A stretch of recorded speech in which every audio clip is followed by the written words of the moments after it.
Good morning, everybody, and welcome all into a live edition of the Unofficial WCC Hoops podcast. I'm Zach Farmer. That's Thomas Dunn. And as you can see, we're also right now being joined by Andy Patton from LockedOn Zags, LockedOn College Basketball podcasts. And it is opening day for the West Coast Conference. I know most of the conferences have already gotten going and everything else, but here we are. We are looking at a full slate of games, 6 contests here on night one, day one of WCC play.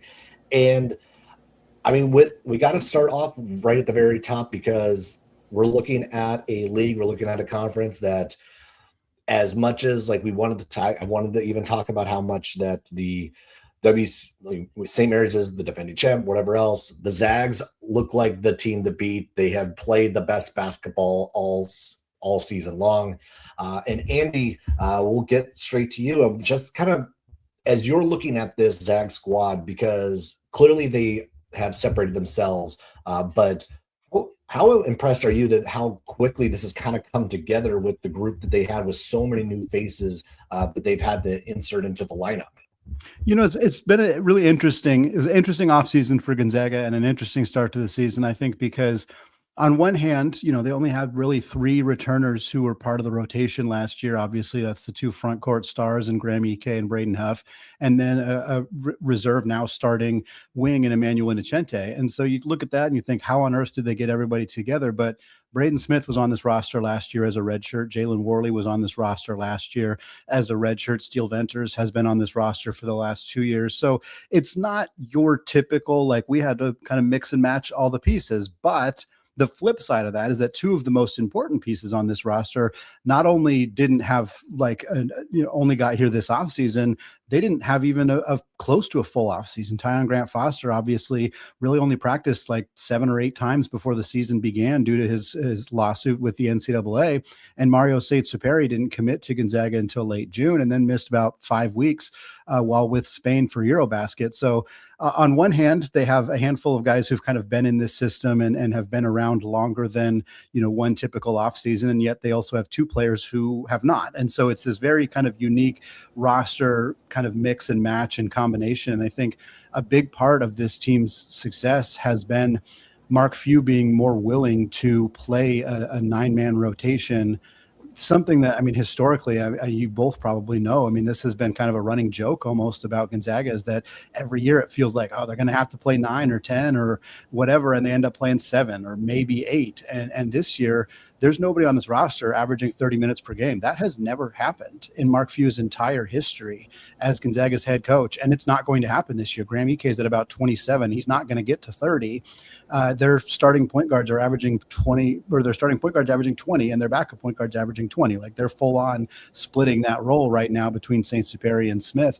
And these are things that Mark Few hasn't historically been willing to do. And I think that as much as, you know, you want to give credit to the players and blah, blah, blah, and it almost at this point, I mean, he's a future Hall of Famer. It seems almost silly to keep giving him credit, but that's the reason that this team is in the position that they are. The players are doing well and all that, but his willingness to, you know, I mean, his starting small forward, Steele Venters, is playing 17 minutes per game. That's unusual. That's not something you typically see from Gonzaga, but because of that, they can mix and match. They can play lineups that have a ton of length and versatility defensively. They can play lineups that have a ton of 3-point shooting and floor spacing. They can play like all sorts of different big lineups, small lineups. Like, they have this.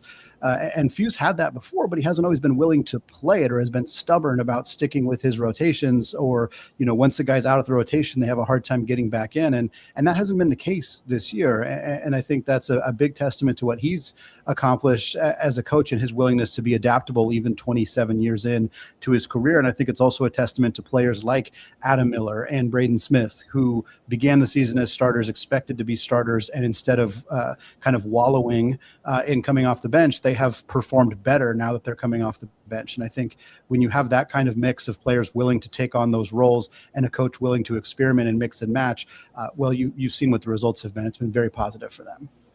I kind of want to dive further into that, and you've kind of hinted at some of what your thinking is already along this front, but what was kind of either the most surprising or most encouraging thing in a vacuum to this point about the Zags?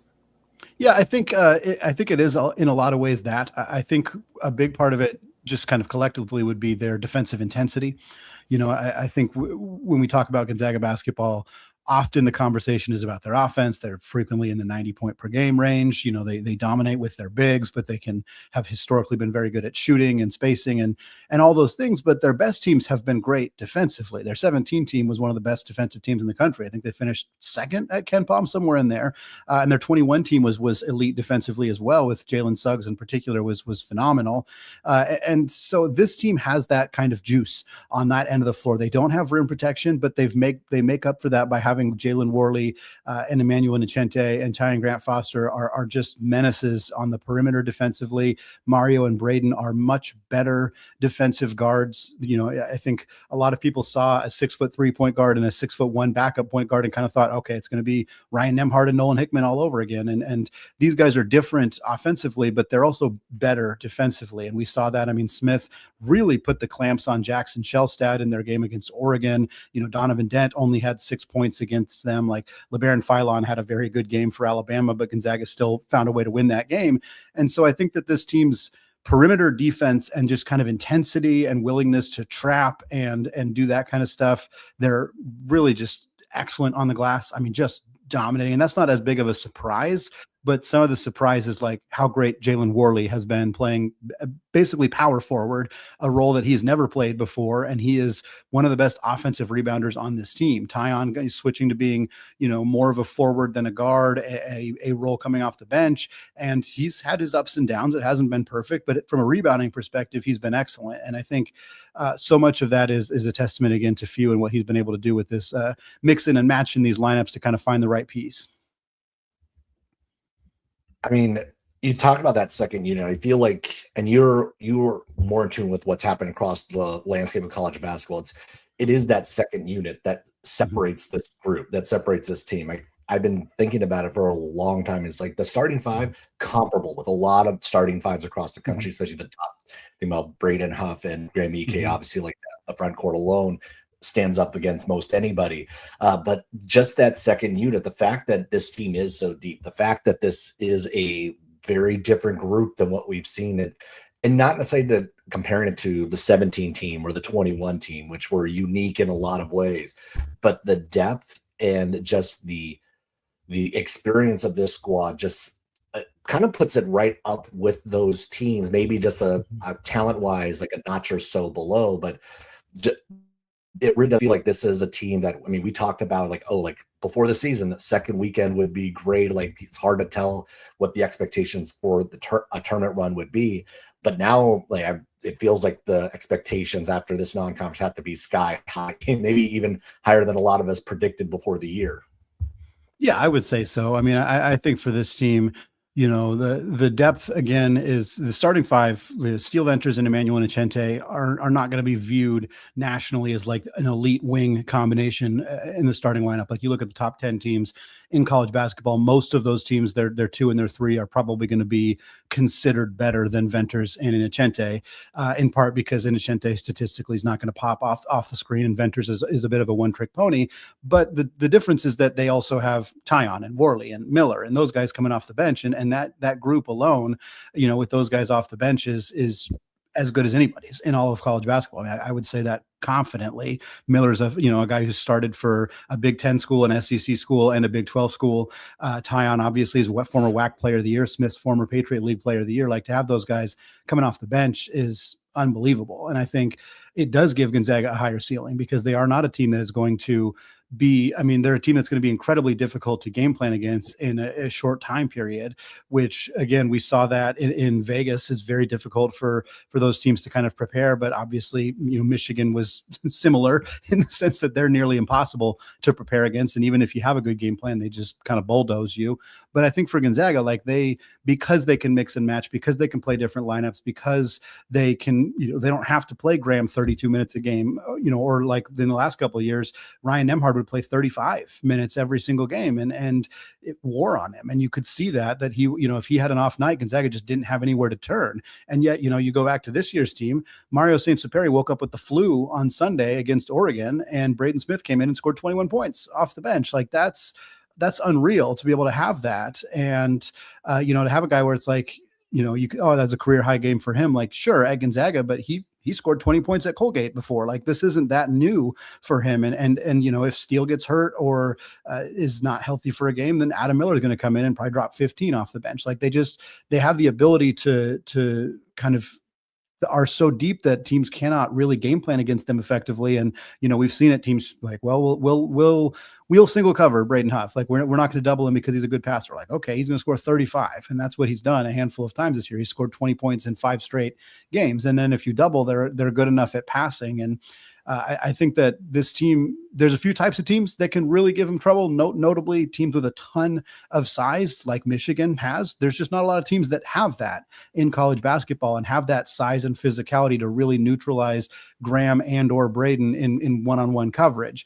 And unless they run into a team like that early, I think this is a team that the expectation at this point should be not only back to the Sweet 16, but in the Elite Eight and truly contending for a Final Four, especially if they get a bid early in Portland, where they should have no problem at least getting to the Sweet 16. And from there, again, it's matchup dependent, but you should expect this team to be in the Elite Eight if you're a Gonzaga fan and hopefully contending for a Final Four and a Natty as well. And you've got that familiarity with the Moda Center baskets that you've already been ripping the cords of against the Ducks. But it was a perfect segue into my next question about Braden Huff and kind of the next step he's taken. 20 points, more than 20 points in 7 of his last 9 games. And for me, what sticks out is the efficiencies, not necessarily forcing it, so to speak. What are some of those next steps that you've seen him take, especially over the course of this season on the offensive end of the floor? It's kind of funny because I'm on one hand, he doesn't look dramatically different. And I think a lot of folks who watched a ton of Gonzaga basketball these last couple of years, like you guys and like many people listening, probably kind of knew that. Like, he was an insanely highly efficient scorer in the role that he had, even as a redshirt freshman, and last year as a redshirt sophomore. Like, he was scoring a lot and at an incredibly high clip. What's been impressive is that on a much bigger volume this year, that efficiency not only hasn't dropped, it has increased. And that is incredibly rare. You expect a player to go from, 13 minutes a game and 9 points to, 20 points a game on 25 minutes. You'd expect, okay, well, he's probably less efficient. And that's not the case with Braden. And I think so much of that can be attributed to Graham Ike and the way that those two guys work off of each other. I mean, again, teams have to decide, are we going to put how many teams in college basketball have multiple elite rim protectors? The only one I can think of is Michigan, again, and that's what happened in that game. But most teams are not going to be able to do that. And so they're tending to default to covering Graham with their best rim protector. And most teams, second best rim protector is not good enough to defend Braden Huff. That's just the reality of the situation. Again, St. Mary's is a unique team where they might be able to do it, and we'll see how that looks in conference play. But Huff, did a lot of damage against Morauskas last year, and I think you're going to see is something similar this year as well. But for Huff, one thing he has developed is that little kind of push shot that he does from about 12 to 15 feet out that seemingly goes in 80% of the time. And I don't know how on earth he makes it. Doesn't look pretty. It's a pretty kind of an ugly shot. He gets it like a step in from the free throw line and just the one-handed push shot. Never uses the glass, somehow hits nothing but net on that shot 75-80% of the time. But his array of post moves, I mean, he had a move, a Hakeem Olajuwon type dream shake move against Nate Biddle in that Oregon game. And those are the kind of things that, maybe he had in his bag a little bit previously, but he's much more consistent with those moves now. And same level, if not even more efficiency. And I think he's 71% on his 2-pointers this year. 3-point shot hasn't really developed, but it's at least there enough that teams have to respect him and honor him out there. His offensive game is one of the best in college basketball, and unquestionably. And the fact that it's, comparably to one of his teammates is just a testament to how great both these guys are down on the block. But Huff has looked borderline unstoppable offensively this last couple of weeks. We can't rule out that Braden was going over to one Chet Holmgren and asking for some Isaiah Hartenstein push shot film and saying, what can we do here? But that definitely a welcome development for the Zags on multiple fronts. Now, the Zags start up their final go-through of WCC play today, again, at Pepperdine, their final trip to Firestone Field. That's probably the very last time they're ever in that building. Andy, just kind of like your thoughts on just the fact that this is the final go-around. And there are going to be some familiar locations that, even though, yes, the Zags have had immense success and sometimes borderline just video game level success in some of these places. But the fact that it's going to be the end of matchups with Pepperdine, LMU, Portland, Pacific, hopefully not St. Mary's. Right now, St. Mary's, San Francisco, Santa Clara included, just kind of what the feel is for you go through this last season with the WCC. Yeah, I think it's sad, and I think some fans probably aren't going to feel that same way. They're going to be very excited about the Pac-12, and I think you can hold both those truths at the same time. I think it's fair to be excited about just the newness of the Pac-12, even if the competition level, I think we as fans are hoping it's going to be dramatically better. It's going to be better, but it's not a significant difference yet. We'll see if that changes with either new additions or if some, added income for schools like Texas State and Fresno State can kind of raise the bar a little bit for some of those kind of teams that aren't going to be a whole lot better than the middle or bottom of the current WCC. But I think, not getting to see Firestone Fieldhouse anymore is sad. It's not a place that Gonzaga has struggled. They haven't lost to Pepperdine at all since 2002. But it's still, one of those teams we're used to seeing and one of those teams that, has become very familiar. Same with San Diego, same with, again, LMU and Santa Clara and teams like that. And, I do hope that Gonzaga continues to play some of these teams at least periodically. I don't know how that will look. I think St. Mary's is certainly the team that you'd like to see a non-conference home and home. I said this on my show recently. It would be really difficult. Like, it would be worse to not play St. Mary's, but quite honestly, if Gonzaga and St. Mary's agreed to the same thing that Gonzaga and UCLA do, where it's like, we'll play you in Seattle and we'll play you at the Chase Center, I kind of hate that. I don't really want to play St. Mary's in a neutral site. I want to play them. I want to play them in Moraga. I want to play them in Spokane. And I hope those coaches, if they do agree to this game, they agree to do it that way. And potentially with Santa Clara and San Francisco as well. Again, I think with San Francisco, it's probably going to be at the Chase Center because it is even already now. And that's not even with that being a non-conference game. But I'd love to see that. I'd love to see them, maybe invite Portland or Seattle or some of those teams to come play them at home. But I don't know if that's going to happen. I don't know if they're going to do that. I would understand if they didn't. Gonzaga's non-conference this year is 12 games. 8 of them were power conference teams. The other 4 were teams well outside the 250 range at KenPom. So that kind of takes Seattle U, Santa Clara, those kind of teams out of the mix. Again, maybe Portland or Pepperdine, but I don't know if they'd want that invite anyway. So it's going to be interesting to see how it goes. But I'm going to miss this conference. I like this conference a lot. It's a very fun basketball conference. It's sad to me that it's going to be weaker. While I want the WCC to stay strong, I also would understand if St. Mary's makes a move, whether that's the Pac-12 or the Mountain West, if they get an invite there. But that would really be a crushing blow for this conference, and I think that would make me sad because I like the WCC and I want to see it succeed, even if Gonzaga's moving on. All right, we're going to hang out for a little while longer because we are going to be welcoming in Rocco Miller from Bracketeer. All of us were at WCC Media Day just a few months back. Rocco, thanks for hopping on. I know you are on location. Where are you today? I see the FIU box there on the mic you have. Is that where you are right now? Yeah, good morning, gentlemen, on the West Coast. It's the afternoon here at FIU. It's the Conference USA opener, so not to take away from WCC opening day. They only have one game in this league, and it's the league favorite Liberty visiting a kind of a dark horse FIU team where they recruited 7 seniors basically out of the portal with a ton of experience, so they're kind of dangerous. This should be a really interesting matchup. Not to preview it or anything, but FIU plays a torrid pace, and Liberty likes to play a snail's pace, so one of those fun college basketball matchups that we will learn more about both teams today. And we got a full slate here on the West Coast and a lot of really interesting matchups because I think about Santa Clara, Oregon State, and how these two teams have kind of been really up and down the last month. You have San Francisco, Seattle U there as the nightcap, and that's a big game for both of those squads. USF needing to kind of get a big one somewhere, and Seattle U kind of trying to stamp their place in their return to the WCC.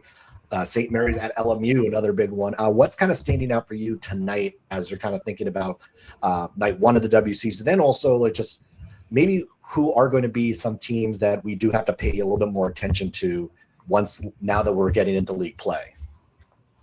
Yeah, no, I'm excited. I'm excited that this game will be over so I can take in as much as the WCC tonight as possible. Definitely, I think the top game is in Seattle. How exciting. The first ever Red Hawk game is in the Red Hawk Center, first of all, and they get a pretty good opponent in the San Francisco Dons. That's about as big of an opponent as they could probably get into the small gym. And I think it just shapes up as a really interesting matchup. We saw Seattle just before the holiday break beat their rival Washington by basically denying really effectively a lottery pick in Hans Steinbach. And so, San Francisco has really leaned on David Fuchs and their big wins. And when they've had efficient front court numbers, they'll have their hands full because Seattle's got four guys in the front court that can all defend the paint. San Francisco guards are going to really have to deliver tonight, I think, for them to get the road win. Otherwise, the momentum of Seattle and Braden Maldonado's ability to play in the pick and roll will be really effective with the way San Francisco typically has defended teams so far this year. So look for Maldonado potentially to have a big game. But I think that's the game of the night. Then I think you go to Santa Clara, Oregon State. That's a team that Santa Clara, Thomas could tell you all about, really struggled with last year. I was at the game in Santa Clara when Tyree Bryan bailed them out with that crazy game-winning shot, and then we had the fun interview after the game. But they got blitzed in Corvallis, so they nearly got swept by the Beavers. And interestingly, I think Oregon State played the least amount of zone. Tinkle, of course, known for all the junk zone defenses, didn't really go to that against Santa Clara. Took them at the point of attack. Obviously, I think Oregon State was a little bigger last year, but they are coming off their biggest win of the year with the rally at Arizona State.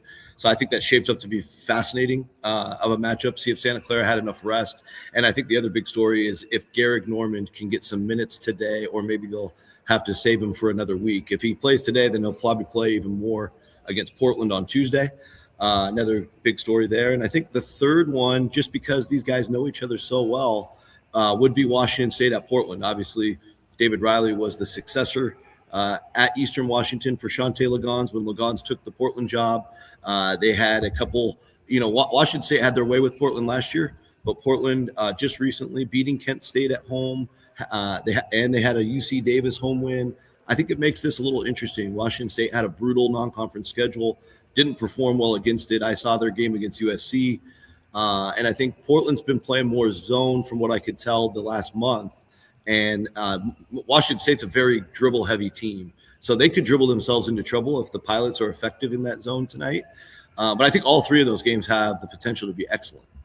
I like the fact you mentioned that Oregon State Santa Clara game, because it feels like the box of chocolates game. Like, what team are you going to see from each side? You mentioned Oregon State getting their good win in the rally at ASU. Talk about the firsthand experience we had against Loyola Chicago when Santa Clara faltered that way. But I kind of want to take focus on a different game, and that's St. Mary's at LMU, because it feels like LMU for years on end, year over year, we're waiting. How can they take that next step? How can they get that continued signature win and not follow it up with a flat tire? When you look at this matchup against St. Mary's, a Gales team that a lot better offensively, but still trying to find their way defensively, what do you kind of see from what the Lions need to do in order to try and get some of that magic back from a few seasons ago? Well, I think the Lions last year, remember they played in the same venue at LMU, right? Second to last game of the season last year, and they almost pulled it off. It was a slog, 58-55 rock fight. So I would expect Stan Johnson to go back to maybe that type of a style of game, very snail's pace. And St. Mary's is comfortable playing at a slow pace, as you guys know as well. So I think that'll be the starting point. I think a big difference from last year to this year for the Lions is they don't have like a 7-1. Last year it was Rick Asanza. He played 28 minutes in that game. They don't have a 7-1 guy this year. And then they also had Porter at 6'11 last year. They don't have a guy that big either. So I think that's a huge matchup issue against this St. Mary's team who we saw. I was there a couple nights ago when they played Northern Iowa. They were playing both Wessels and McKeever together. And Loyola Marymount, the rebounding numbers speak for themselves. And I think that's a big key in this game. They're going to have a really difficult time getting any rebounds. And I think St. Mary's could just live at the free throw line in this game. So really LMU's great equalizer will have to be the three-point shot. Jan Vide was playing like an all-conference player earlier in the year. Then he went down. He really hasn't got back to that level yet. He did go 5 for 6 in one of their recent games. So maybe this extra Christmas rest combined with, a game plan in the league opener, a guy like Vide getting hot would give LMU a real chance. They obviously need to probably get an early lead and protect it. But otherwise, I think a lot of the matchups heavily favor the Gales based on personnel, as long as the Gales stay out of foul trouble. Yeah, I think that's going to be one of the big keys for St. Mary's. And he also I think about that backcourt because this is you talked about the size that LMU lacks up front, but this is on size. Like, they are bigger than the St. Mary's backcourt. You think about the Jan Vide versus Josh Dent, MJ Amy and Mikey Lewis. Like, it's the backcourt where actually St. Mary's has a little bit of that size advantage. Even on the wing, with how we've seen Jalen Shelley play, I think could end up being a problem. And if, say, like, that's probably going to be the matchup for a Dylan Shaw. The freshman kind of going to probably have to cut his teeth really quickly in that matchup to contain Shelley on that. But I mean, you're right. It's like this game turns into a rock fight at Gersten Pavilion. Like, this between these two teams. I mean, LMU plays incredibly well at home, and St. Mary's has had their struggles their last few years. But that, I agree. Like, that's another one I'm really looking forward to. I do want to pivot a little bit and kind of talk about like what the outlook for the tournament is going to be, because right now the WCC, I think it has 5 top 100 teams in the net. We know Gonzaga, they'll probably be a top 2 seed somewhere.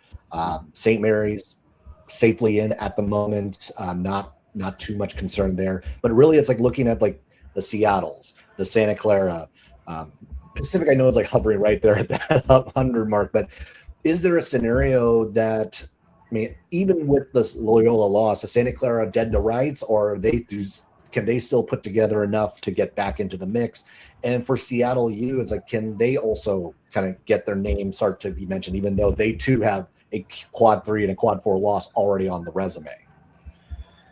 Yeah, I think they're still alive. You know, I think you look at the resume numbers is kind of the way I gauge it early on. I'll probably put a forecast together once we're about 4 to 6 WCC games in. So we have a nice mix of conference and non-conference results nationally and in the WCC.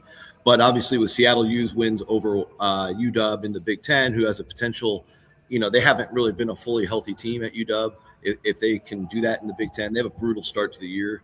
But they have a lighter February. So there is a world where Washington finishes 500 or better in an amazing conference. That win for Seattle could just age like fine wine. And you back that up with the road win at Stanford, and you would hope Stanford can at least tread water where they are in that 80 to 90 range, maybe even step up to 60 or 70. Santa Clara, a little bit more of a difficult track because, A, they have 4 losses. Seattle only has 2. So they have to start from a little bit of a lower floor. They're at 84 today in the strength of resume. Seattle's at 76. And obviously Santa Clara's got to own that, what's going to almost automatically be, unfortunately for Thomas and I, a quad 4 loss to Loyola Chicago. But there'll be big Xavier fans. There's a world where maybe Xavier keeps getting better and plays their way in the top 5 of the Big East. That's an amazing road win overall. They have a bunch of other good neutral court wins that could age better. But obviously losing that Arizona State's 19-point lead, that could have really helped. So I like Seattle's starting point from this point forward better than Santa Clara's. But obviously Santa Clara is a more talented overall roster with a higher ceiling. And so they have the better chance, in my opinion, to beat a St. Mary's or a Gonzaga head-to-head than Seattle does. So it's fascinating, right? And you would just hope there's an angle that we are talking about one of those two teams by the time we get to March 1st or whenever we get to Vegas. And then, you know, San Francisco does have the pair of wins with Mississippi State and Minnesota. But unfortunately, those two teams are not tournament teams themselves at this point. They're big, nice branded wins, but San Francisco has to own that home loss to North Alabama. And that's really put them in a position where they might need 2 wins against the Gonzaga-St. Mary's combo and to get really back into it. So unfortunately, yeah, like those 3 would have been really strong contenders without the bad losses by San Francisco and Santa Clara. And we'll see if Seattle, to me, is continuing to get better too. I called their games in Las Vegas. They lost to Santa Barbara there. But this is a team that you can tell is growing with confidence, especially off that Washington win. So really curious to see where Seattle's season goes. I like it. I like it a lot. I think the one thing I do want to dive into further is real quick before we get Russell Brown back on here is that specific matchup to USF and Seattle, because it is at the Red Hawk Center, and there's a lot more, I guess, quote unquote, intimacy when it comes to that type of environment, and seeing how it everything kind of almost collapses on itself from that point of view. But How do you see like Seattle's defensive intensity potentially causing problems for USF? Because we've seen sometimes when Ryan Beasley gets taken off the ball and doesn't let him turn the corner, things can kind of nosedive for the USF offense. How do you see that matchup taking place? Well, the good news for Beasley is the guards for Seattle that are out there most of the time are Maldonado and Arrington, and they're pretty small themselves. So from a size perspective, yeah, they'll play hard and intense, but I think Beasley will be okay. I think the big thing that Seattle's done well is, like I said before, is the post defense. Like they basically they took away Hans Steinbach's back shoulder. That was kind of something they discovered that really frustrated him, and he had his worst offensive performance in his short career. So that will be a challenge for guys like David Fuchs and Barry Wang and Diaz Graham, the guys in the front court. But I do think the guards can eat for San Francisco. It's a great place to get hot. You know, you saw Cal Poly's game winner there, and I should have mentioned that with Seattle's resume. They have to own that loss. Cal Poly's in the mid 200s, but Cal Poly was raining threes down the stretch to come back and win that game. That's something maybe San Francisco can do as well. In that environment, you know, when Seattle was in the WAC, they had a lot of heartbreaking losses in there. As cool of a venue as it is, you know, for Seattle's sake, you would love to see that trend stop. But yeah, I think San Francisco's guards overall should be okay today. All right. Well, Rocco, thanks a lot for hopping on. Obviously, some great basketball tonight. Have fun down in Florida, and we'll definitely catch up with you as the season continues to roll along. This was fun, fellas. Have a good time today. Enjoy the games, and we'll talk soon. For sure. All right, you too.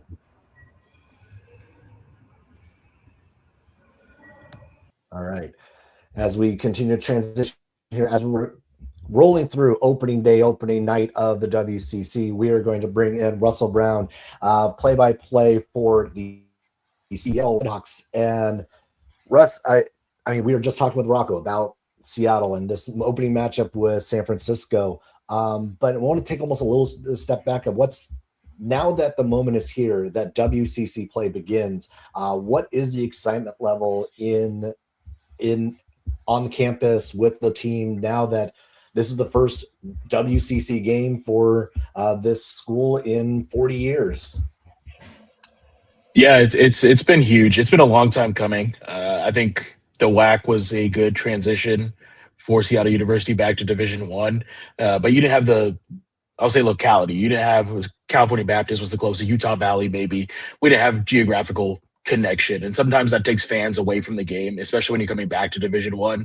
Great history back in the day, Elgin Baylor, Tom Workman, all those great teams, but that got lost, and it's what have you done for me lately? And I think a lot of the fans in Seattle have obviously gone over to Washington, and we kind of got relegated in a bit. But with the WCC's return, obviously Gonzaga for a year, people know that name. San Francisco, Portland, a natural rival up I-5. It's through the roof right now, and it was a long time coming. It's what this entire university's been working for. So I think excitement's through the roof. I think part of the deal of the excitement is you bring in another elite coach into this conference, and Chris Victor, and the way Bay Area Peninsula guy, tried and true, much like myself. So I'm always going to back a guy from the 650. But when going forward and seeing how this team has come together, especially throughout these the non-conference games, what has been either the most surprising or most encouraging part from what you've seen from the Red Hawks? I think early on, the question I especially had, I think others did as well, who's going to lead this team, especially with the loss of Matthew Alexander-Moncrief. They had lost their leading scorer almost every year for the last few years, and who was going to step up? I don't think anybody was going to say Will Heimbrodt would all of a sudden explode and be one of the best players. Braden Maldonado showed signs, but the fact that he's just exploded and the efficiency he's had has been amazing. But I'll go to the bigs. The bigs development as the season has gone on has been amazing. This has always been a smaller team with Chris Victor, and even a little bit before that. But now that he has Huran Dan, he has Brock Felder, Austin Maurer in this rotation, and all of them are developing so well. Austin Maurer had little experience there at Grand Canyon.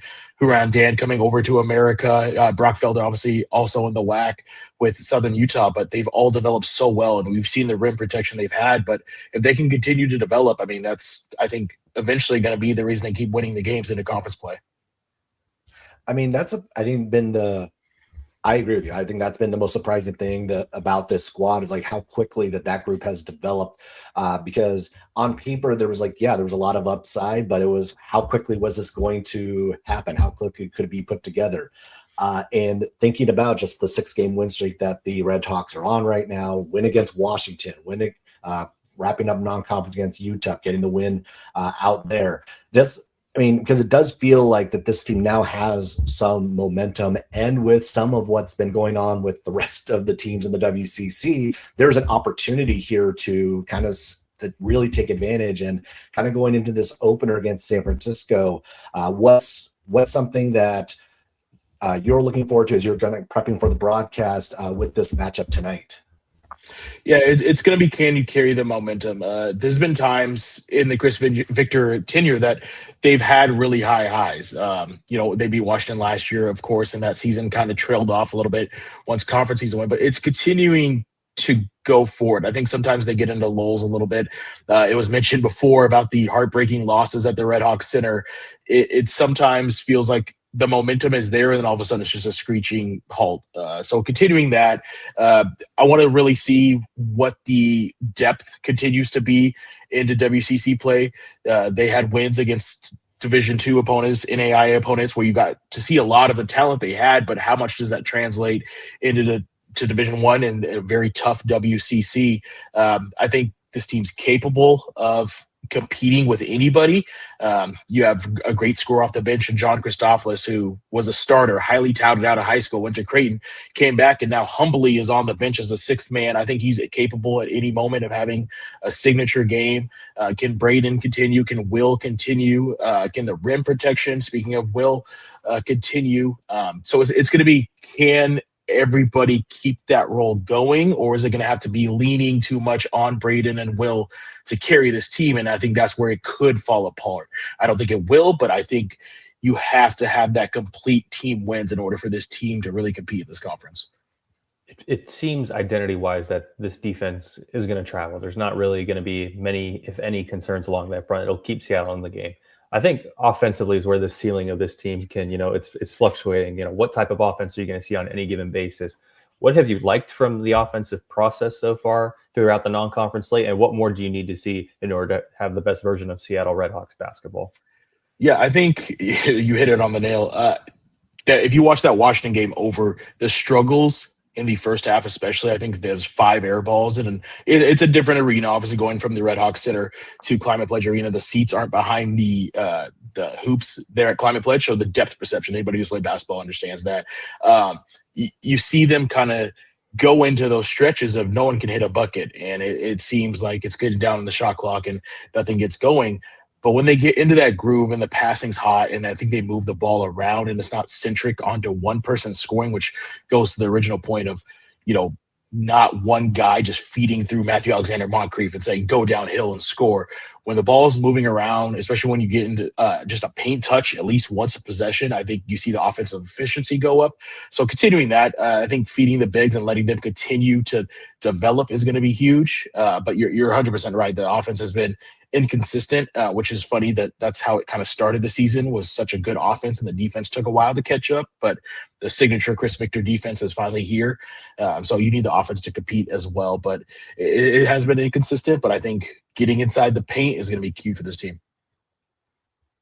I think one of the things that is going to be new, obviously, is going to be going into the Red Hawk Center for a lot of these WCC opponents.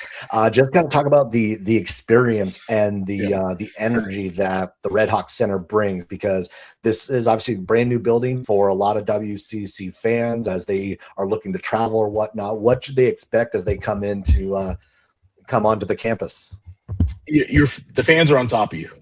There's no way around it. The fans are on top of us as broadcasters. We sit in the first row of the stands. We got people on my back. It's on top of you. And yes, it's a small arena. Yes, it's, maybe not ideal for the division we're playing in when it comes to the size, but the environment is great. And it's truly college basketball at its purest form. The red zone that's in the north end zone, it gets loud when it's packed, especially I think with the WCC. We talked about it, more recognizable opponents. it's going to be packed. But I've seen big moments in there, wins over Grand Canyon, how big that heated rivalry went later in the WAC years. But it's on top of you. And I know games like Gonzaga are going to be at Climate Pledge Arena for obvious reasons, but the teams that are going to come here, especially San Francisco, who has, I think, a similar arena, obviously bigger, and but it's going to be intimate, and it sometimes sneaks up on you. But other teams have also played well there. Away teams have played well. It's not like it's just a fortress of, we're not losing games here. It's a gym that I think a lot of teams do feel comfortable just overall in. The atmosphere is one thing, but they do feel comfortable in it. But it sneaks up on you. I'm sad in a certain respect because Santa Clara is not making that road trip this year, and who knows if that game would have been at Climate Pledge or not. We'll save that for when the Broncos actually head up there in due time. But the one thing I do kind of want to dive into, and while acknowledging that this is technically the WCC re-debut day, have you noticed any tangential differences to this point of what kind of the buzz is around campus, or the buzz in the athletic department of what Seattle U is looking like in the WCC versus the WAC to this point? Yeah, I think I don't want to say the investment. I want to say investment, and in the fact that the support is, I think, at an all-time high. I think wins like over Washington help also get that attention.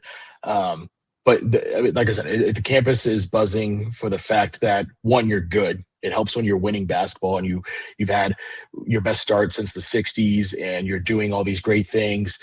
But I think the overall environment is very good. And since I was 6-7 years I've been calling basketball for Seattle University, we got to remind people who we are. Let's remind people of history. Let's remind people of, the rafters in the Red Hawk Center have some huge names on them. Elgin Baylor, as we touched on many times, big. The Glory Road years, reaching the Final Four. This team has great history. This program has great history. But I think what I've even learned is writing your own new history. And I think that's what Seattle U is doing. They said, okay, let's compete in the WAC. Let's get our names back out there. Okay, now let's get that transition into the WCC. Now that our name's out there, now let's solidify ourselves. And I think Chris Victor has the perfect coach to do that. I think he has been coaching his mind out of his mind since he's been here. Just an excellent coach. But I think the continued building and creating new history is kind of what we're at now. And that's a good thing. We don't have to remind people. We can just show people who we are. And, that's something that it gets a lot of people buzzing for sure. Now, I'm just thinking it through, what part of the WCC is, obviously you talked about at one point the locations where the different going down to San Diego, LA, you have San Francisco, Portland, at least for the 1 year while you're here. As you're traveling, maybe not necessarily for the venue, but what's the one on the Russell Brown list of the city you're looking forward to going to? Because we have some world-class cities in this conference. Oh, definitely. It's hard to say because the cities like the Spokane's and the Portland's been to many times. Love the Child Center, going down to the Kennel and Spokane. I mean, it's the great environments. I really want to see San Diego. It's the one city on the list that I really haven't spent time in. I have a good friend that went to college down in San Diego, and he speaks highly of it, especially with the dual San Diego action coming up soon as well. I think San Diego's might be high on my list. I don't blame you. I don't blame you at all for that one. Let me tell you, Old Town San Diego, and especially the food, one of them ones for real. And my last one personally I had is from one broadcaster to another. What's the Russell Brown broadcaster game day routine? Usually not today because it's a rest day, but usually wake up, get a good workout in, game prep the night before. I usually watch the last game of the opponent on ESPN Plus, hopefully if it's archived, or look it up through our streaming service. Go through that, get the one. It helps remember names. It gets them mentally in there. See how that game played out. It helps me reference that last game as well, rather than just a stat, whether a number.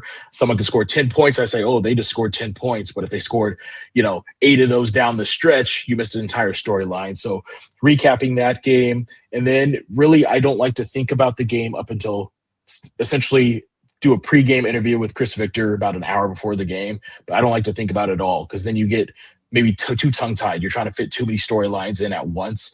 So take a nice little break, about 3-4 hours before the game, try not to think about it. I kind of have a weird role here. I also am an SID here, so I cover other sports. So I get to take my mind off it and like, okay, I'm going to work on some baseball profiles and stuff like that, which helps me in a weird way. But definitely start with the workout, get to work, kind of forget about it, and then up to game time, put the suit on, talk to Chris, and ready to roll. Yeah, lock in, flex the shoulders a little bit. In the a little bit, Yeah, no, put a Red Bull back, real quick just to get going. But other than that, yeah, it's once you get the suit on, you get the one button going, and you just, I think you get into a different mindset, as I'm sure you know. But it's it definitely try to stay in a consistent routine for sure. Love it. All right. Well, thanks a lot, Russ, for hopping on and talking some Seattle U hoops. Seattle hosts San Francisco tonight, 5 p.m. at the Red Hawk Center. It's going to be a fun watch. Night one of the WCC. So once again, thanks, Russ, for hopping on, and we'll catch up at some point later on in the season. Yeah, definitely. Thanks for having us, and hope to see you guys on the broadcast. All right. So, Thomas, we are a few hours away from the tip of the first matchup of the day, which is going to be Washington State and Portland. Obviously, like we've talked about these matchups over and over and over again about what this is going to look like. I think this is a very interesting one, Washington State and Portland, because these two squads are in feels like very different positions, but that's because the expectation levels were very different. Like Washington State coming in, I think we're a little higher on, we definitely were higher on them than we were on Portland coming in. And Portland has played well. We had Joel Foxwell on last week. We were able to talk to him. This is a team that I think is doing some things really well. But it can't be understated that Washington State has played a much tougher schedule. And yes, they haven't really been able to get over the hump in a lot of these. But there is some level of optimism because you look at a guy like Ace Glass, like he has been absolutely killing it for the Cougars. And so even thinking of like Ace Glass and Joel Foxwell is like a matchup like I'm really looking forward to seeing in this first game today. Yeah, I mean, you got a bunch of, I would say, underrated youngsters and just the way they're operating. And I know like both of them have gotten, Freshman of the Week awards, and rightfully so along those fronts. So I do kind of want to see the trust match going forward because, as Rocco mentioned, these are two coaches who know each other like the back of their hand, up, down, sideways, diagonal, however you want to slice it. They know each other. They know each other's counters even. So I kind of want to see who kind of wins the chess match in the coaching department between David Riley and Shante Leggins. So that's intriguing on one front. You mentioned the front of, Foxwell versus Ace Glass. And for me, it's almost not even a question of what they do. I think it's a question of what the secondary scorers and secondary creators do. Because I think when you look at the way these teams have been humming at their best, it's because of Glass and it's because of Foxwell. But then when you look at when they're struggling, it's because either they're being limited in the lanes that they're given or they're being limited at the point of attack. So I think for me, it's not necessarily about what they're doing. I think their matchup can easily cancel each other out. For me, it's about who steps up to go along for the ride. In Washington State, we've seen their offense kind of has struggled at times. And for Portland, their defense has kind of struggled at times. So for me, it's what does everybody else do? And I think that's really going to be one of the standout reasons for whichever team ends up winning. Yeah. So looking at the rest of the slate, we talked a little bit about it with Rocco, like what matchups we're looking at. You said St. Mary's and LMU. I think I'm looking at San Francisco, Seattle U, because that's one I feel like it's going to be almost the swing game, because if Seattle U gets that one, I think it very clearly they've cemented themselves, stamped themselves like, no, we're here and we're actually going to keep this rolling. USF gets it's like, okay, maybe they're starting to right the ship. So that's one we'll see. St. Mary's, LMU, that rock fight is going to be interesting to see how the Lions are going to be able to combat that front line of the Gales. Now that Harry Wessels is healthy and he's starting now, and you have Andrew McKeever coming off the bench. Now we might see that double big line up from time to time. And we were talking with Andy Patton about that one as far as like, how do you match up with Braden Huff? We might see that double big. So it might not be a Paulus Morauskas guarding him. It might end up being an Andrew McKeever doing that one. But talking a little bit more, maybe like what you have in mind of what that LMU St. Mary's game, because that is obviously a big matchup on night one. And I know it's going to be a tough one for St. Mary's, but I'm also trying to figure the way that LMU is able to get the W. Well, I think it starts with, and obviously I know Randy Bennett knows this. I know this is point 1, point 2, point 3 on the scouting report. It's, keep the lid on MJ Amy. I like that's what St. Mary's has to do, and that's what LMU has to try to avoid. And I think when you look at the like a cause and effect in terms of this, he's MJ Amy. It's a lot freer for him on the court when Jan Vide is operating at a high level.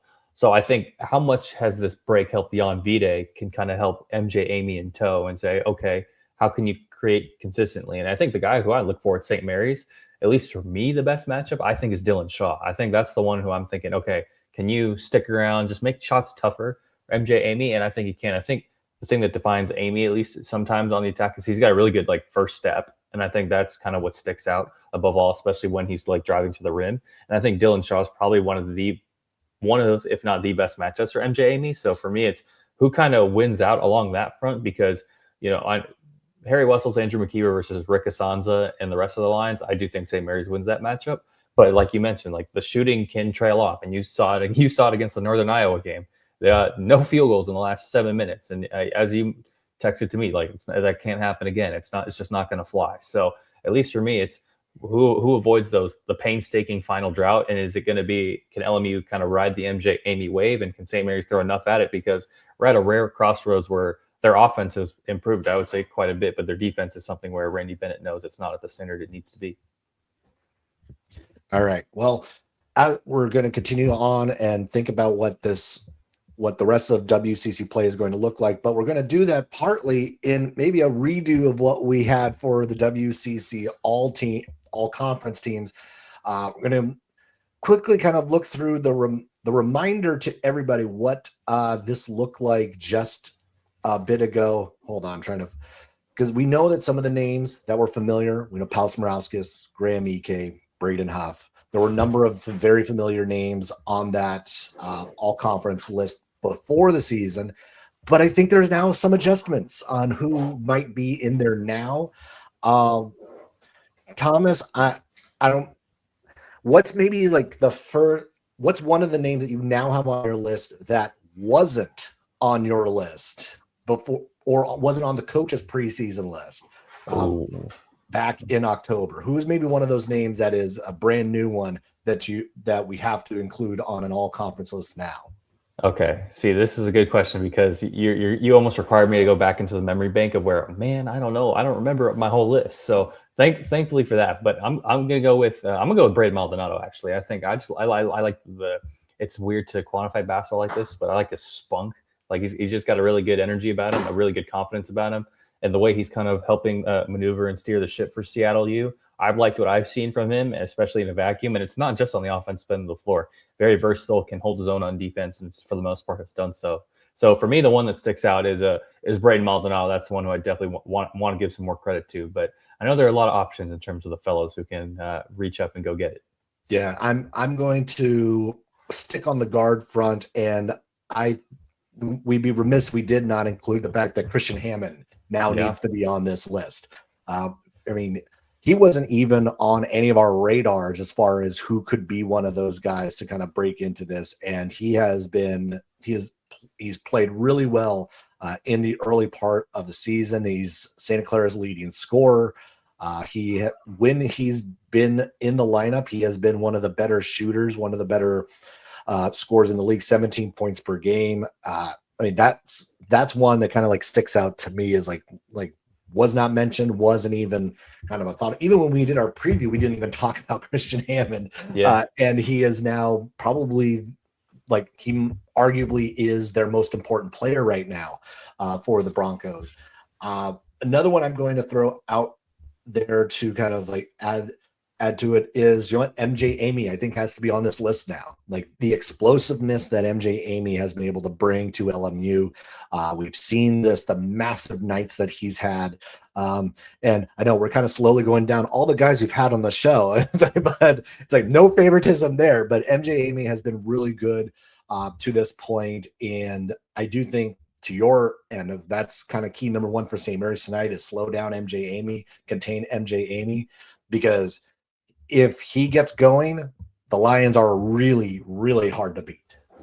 Yeah, they are, and I think it's hard to like pinpoint some more guys. And like you mentioned, Christian Hammond, you can just swap them out with Cherry Darlin because you can think of the way that those Santa Clara guys have been operating. But I do like the fact that MJ Amy is just trying to ride that wave and kind of will the Lions into this game. And he's always going to give credit to his teammates, like he did in some of those interviews. And at least for me, going forward, can Oregon State win enough games to get Josiah Lake out there? Is Ace Class going to continue that momentum? If he's that good, maybe he makes beyond all freshmen. Maybe he makes all conference. So those are some of the other secondary guys I'm taking a look at. But definitely lots of places where we can get reseeded for sure. Oh yeah, I mean, I had Joel Foxwell, Will Heimbrodt, Josh Dent. Like, there's a number of names that we can start to like dive into because there's a lot of guys who are deserving as we hit the halfway mark of the college basketball season. But how about some under the radar guys? Because that's the other thing of like, we talk about the guys who are now on the first team, and some of the who would have been under the radar guys are no longer under the radar guys because they are now chief or first, second option on the scout list. So who's maybe someone that we're not thinking about, haven't talked about all too much to this point in the season that we do need to think about a little bit more? So I avoided this. I avoided saying a Santa Clara guy for the who would I put on the all postseason conference team. Now I'm not going to avoid that this time. Jake Ensminger. I mean, talk about a winning basketball player. I think Jake Ensminger can and should rise to a lot of those opposing scouting reports, and not necessarily because of his shooting. It's because his rebounding, the way he makes life easier for everybody else. And when you look at under the radar glue guys, it's not even necessarily for us because we know that. I think it's for opposing fan bases and our listeners and viewers when they see Santa Clara play. And the best version of the Broncos is when Jake Ensminger is just being probably one of, if not the best connectors along the West Coast period. And I think for me, that's what's going to stick out in terms of all under the radar. Jake Ensminger he's always going to fly like that. For me, going else, I'm going to say Isaac Jack of Pacific. How much more can he bring to the table and kind of help Elias Ralph? Can you lift that burden off him enough? And then I think that kind of like works in tow. From USF, I think David Fuchs, I think knowing that he's probably one of been the most productive Dons in a vacuum, and how much can he kind of help, steer that ship when things are going awry. We've seen the good parts of him. We obviously see him missed a game or two already, but at least for me, that's kind of what sticks out there. Maybe I want to see how healthy Harry Wessels is before I give him that moniker, but I'll throw him in there as like a dark horse candidate. It's like, okay, what do you bring to the table on a consistent basis, more or less than anything? And I think that's kind of what sticks out. And then the last one will be for me is Malik Arrington. I think that's someone when you look at the energy, and I don't want to even dub it as like pitbull energy, but I just the general like the right perfect balance of basketball arrogance. I kind of like it from when I see Malik Arrington on the court, and I kind of want to see that going forward. All right, I'm going to give a couple because we have not. The only mention of this team so far we've had is that they're playing Gonzaga tonight, and that's Pepperdine. And I'm going to go with two guys. I got Aaron Clark and also Javon Cooley going into conference play. Both of them, like Clark averaging 14 and a half. He's had some big games. Javon Cooley averaging just short of 14 himself. Cooley shooting 93% from the free throw line. One of the better players in the league at getting to the line. I think these two, we have not talked about them all that much at any point throughout the course of the season because Pepperdine really hasn't moved the needle all that much as a whole, but be remiss not to kind of talk about them, that they're going to be the chief on the scouting reports. And Pepperdine has had, it feels like to an extent, there are moments where it feels like they're stuck in neutral, but they're going to get an opportunity up here in the early part of the season to kind of prove themselves. Obviously, like tonight is going to be a rough one. Like I need to take a look what that spread is for that game because whatever it is, I'm probably taking the over for Gonzaga. 29 and a half. Like, you know what? I think Gonzaga might actually do better than that. But throwing those two out as kind of like under the radar guys, we talked about him early on in the non-conference, and I think that's kind of faded a little bit. But Mookie Cook, I think, is also on that list of guys that is going to make an impact at some point in conference play. We know he'll have a big night from time to time, but it's a matter of how consistent can he be it alongside Tyrone Riley, alongside David Fuchs, and like just what USF is going to bring, because we know that's a team that to this point, we've been kind of disappointed in where they are at this stage. But they're still a really talented team, someone you still have to watch out for. You cannot sleep on USF because that is when they can actually sneak up and get you. All right. That's kind of like who I have on that list. As we kind of go into conference play, what is something that's on just you're thinking it through, what you're thinking about, because we've got some great games. We won't have an episode between now and Tuesday, which is also the next slate of games, because that will be a little too quick. So we'll figure out when the next one is going to be. But what's the Tuesday game that you're looking at? Because we have St. Mary's at Pepperdine, Gonzaga at San Diego, Santa Clara at Portland, Pacific at LMU, San Francisco, Oregon State, and then Washington State heading up I-5 to take on Seattle U at Climate Pledge Arena.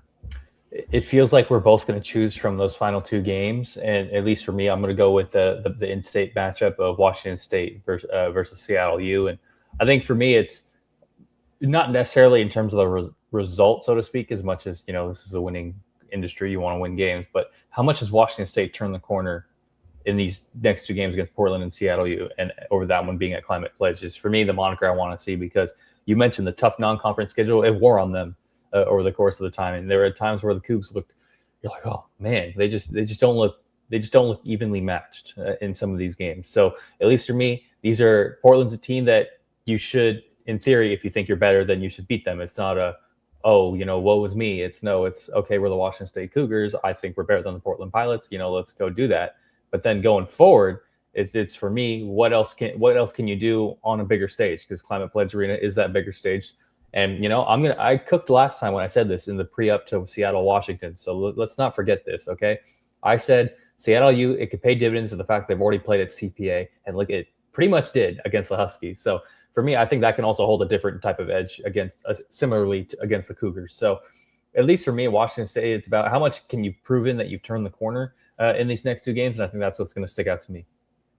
If they do get the game, if they are able to get the win against Washington State, they'll have wins against UW, Washington in that building. That means they could complete the Washington State sweep if they get the Zags at Climate Pledge as well. Just something to throw out there. If like the Cougs, if the Redhawks get the Cougs tonight or on Tuesday, hey, that third one at Climate Pledge, I like it. Like the Redhawks might go for the sweep. I like it. But of the matchup, I'm looking at Pacific and LMU. Like, I think this is a big one for both of those squads, because you think about kind of like these two teams are going to be right in the middle of the league play, probably going to be in the middle of standings right next door to each other. So this could be a very early sign for one of these squads of kind of moving up the standings, getting an early advantage over the other. I know this is at LMU, and that's a tough place to play. So they are going to need Pacific would need Elias Ralph to really have a good game. We've seen when he has not had good games, the Tigers have not had good games. So they're going to need him to come through. They need to find ways to get him active and get him more open looks. That's something that the Tigers are going to need to be able to do in this one. Isaac Jack, I think this is an opportunity. This is a good game, I think, for him because of the undersized nature that LMU is. Isaac Jack could actually feast in this one. So that's the matchup I'm looking at on the Tuesday slate, Pacific at LMU. All right. So anything as we wrap this up, Thomas, what's your final thought on the start of conference play as we have WCC basketball tonight?